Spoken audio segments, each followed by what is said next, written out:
மத்தேயு 23ஆம் அதிகாரம் திருவசனங்கள் 1-12.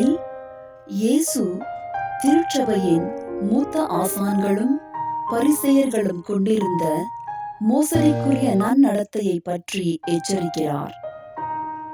அவர்கள் பிறருக்கு கடினமான மத சுமைகளை விதிக்கிறார்கள், ஆனால் தாங்களே அதை செயல்படுத்த மறுக்கிறார்கள்.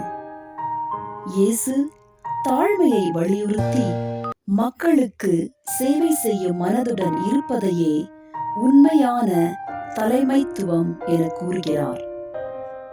மோசடிக்கு மாறாக தாழ்மை.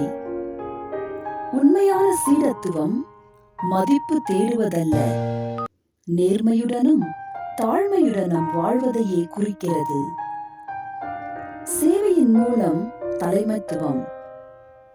கடவுளின் அரசாட்சியில் பெருமை பதவிகளால் அல்லது பட்டங்களால் அல்ல, ஆனால் மற்றவர்களின் தேவைகளை முன்னுரிமையாக கொண்டு வாழும் மனதினால் அளவிடப்படுகிறது.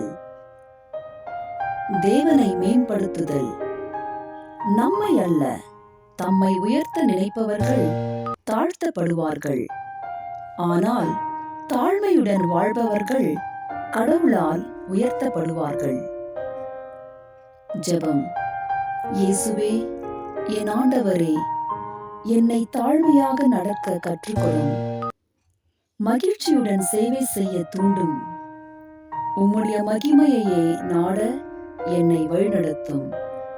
பிறர் முன்னிலையில் தாழ்ந்து நான் உமக்குள் உயர்த்தப்படுவோராக இருப்பேன். ஆமென்.